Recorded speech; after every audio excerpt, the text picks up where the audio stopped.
Before we talk about church music, we need to understand what some have called the McKinsey effect. In the business world, firms like McKinsey specialize in helping organizations become more efficient, streamlining systems, optimizing performance, and improving measurable outcomes. That approach works extremely well in corporate environments. But when that same mindset is applied outside of business, especially in areas that are relational, cultural, or spiritual, it can begin to reshape priorities in unintended ways. In church music, this can look like a shift from formation to performance, from participation to presentation, and from shepherding to execution. Today, we're going to look at 10 ways that shift is showing up in modern worship.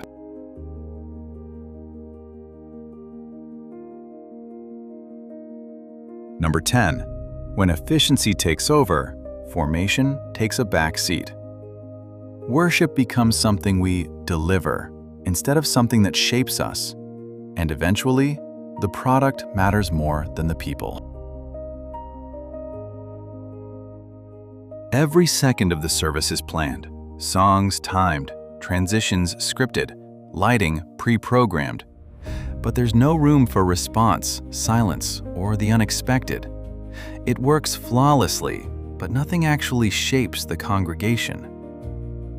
Songs are chosen because they're known, current, and work with the band, not because they teach or form the people. The room engages, but it isn't being discipled.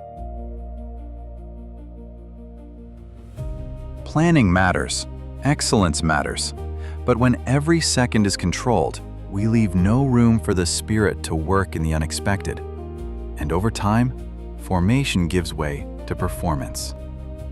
Number 9. The focus shifts from participation to presentation. Worship becomes something we watch instead of something we do. The stage grows louder while the congregation grows quieter. And over time, engagement replaces true involvement. If the people aren't singing, something essential has already shifted. Worship was never meant to be observed, it was meant to be shared.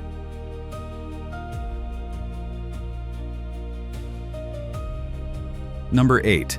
Discipleship gives way to entertainment. We stop asking, "Is this forming people?" and start asking, will this keep them engaged?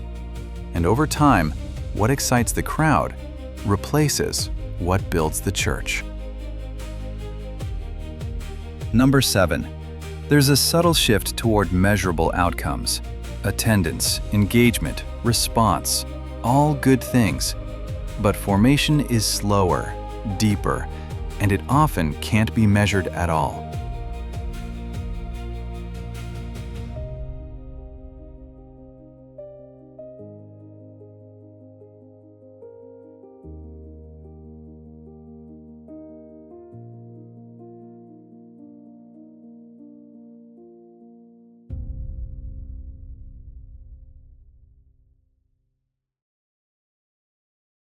Number 6. Local expression begins to disappear. Churches start to sound the same, look the same, even lead the same. But worship was never meant to be mass-produced. It was meant to reflect a people.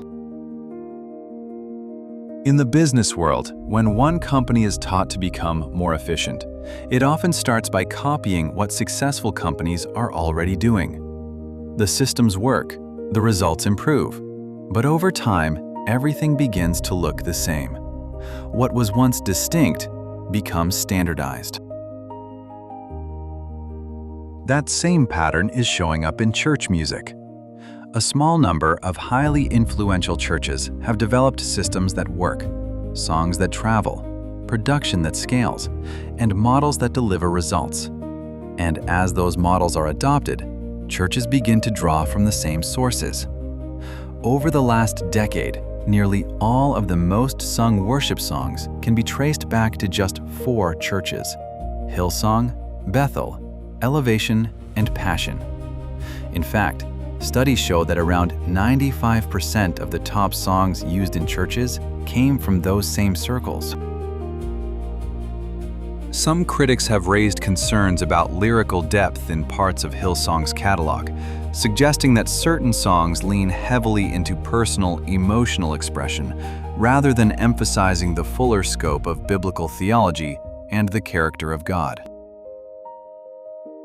Some critics use strong language, talking about a Hillsongization of worship, or a shift toward style over substance.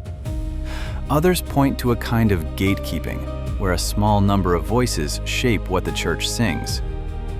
The concern here, in this context, isn't any one ministry.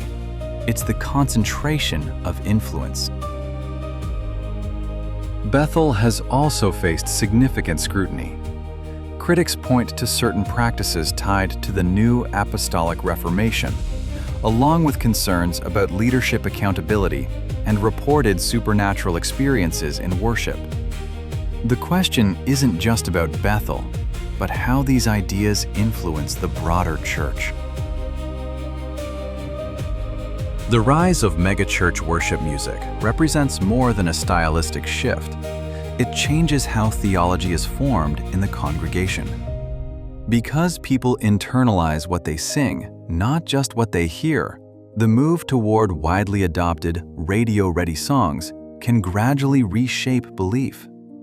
Critics argue this shift often moves worship from God-centered to experience-centered, replaces clear doctrine with broad poetic language, and ties the sense of God's presence to musical atmosphere.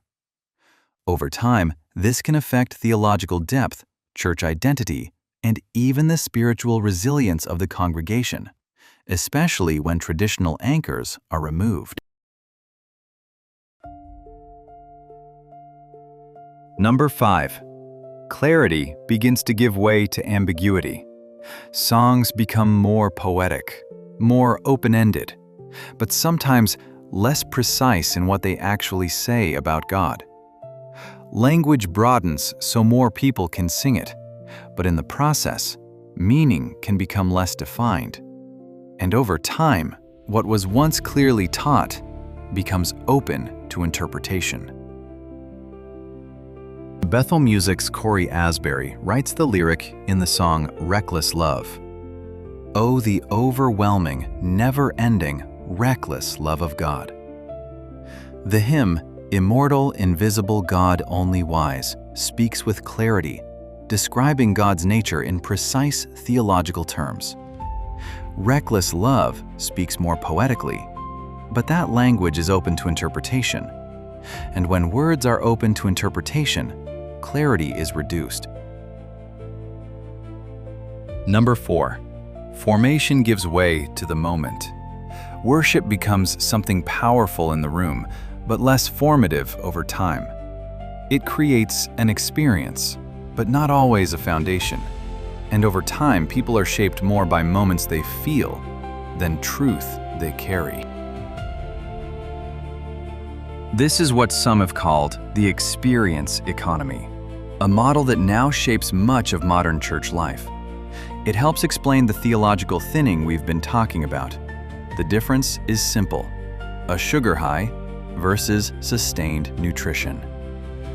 Formation has always been slow, like a river carving a canyon over time. But the modern approach often aims for the moment, an immediate emotional peak. And here's the danger. When faith is built on moments we feel, it becomes dependent on the environment. If the music isn't right, if the atmosphere doesn't land, people can begin to assume God is absent. I talk more about this, especially the role of dopamine and emotional reinforcement, in my book, The Soul's Symphony, available at hymnsthatheal.com. Number 3. Authority shifts to platform. In the past, what the church sang was shaped by theology, tradition, and the local shepherd. Now, it's often shaped by whoever has the largest reach, the biggest stage, the widest distribution, the most influence. And over time, the source of authority moves from the church to the platform. This is the heart of the shift. Authority moves from the pastor, the local shepherd who knows the people, to the marketplace, a global system that knows what sells. And when the platform becomes the source of authority, the local church begins to change. This leads to what we might call the death of the local song. An invisible teacher emerges, a songwriter the congregation has never met, but sings every week. And over time, that voice begins to shape belief more than the pastor they actually know. Number 2, worship begins to turn into consumption. Instead of something we offer to God, it becomes something we receive. We evaluate it, we respond to it, we decide if it worked for us. And over time, worship shifts from being an act of surrender to an experience we attend. When worship becomes something we consume, church becomes something we choose. And when church becomes something we choose, we begin to select it the same way we select everything else, based on preference. Because when form shapes expectation, expectation shapes behavior. And that's why worship style has become the front door of decision-making. Not the only factor, but often the first and the strongest filter. We didn't just change the music, we changed what people expect from church.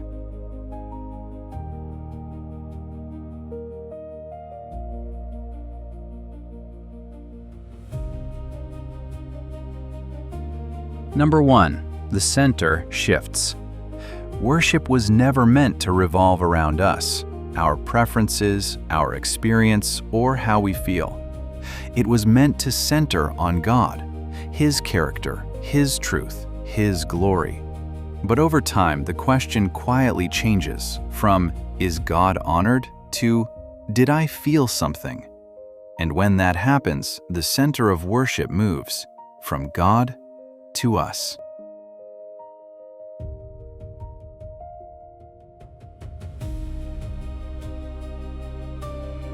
This is a kind of theological eclipse. When the self moves into the center, God is not removed, but He is moved to the edge. And over time, He becomes less the object of our worship and more the means of our experience. And when the center shifts, the DNA of the church begins to change. The shift didn't stop with the music. It moved into the look, the hat, the beanie, the distressed denim, the carefully crafted, effortless cool. What was meant to feel authentic became something that had to be replicated. Platform style turned into a uniform, and suddenly, from city to city, church to church, it all started to look the same. The same posture, the same tone, the same presence. And when image begins to shape identity, something deeper is happening. Because worship was never meant to reflect a brand, it was meant to reflect a people. And when even the posture becomes performative, we have to ask, who is this really for?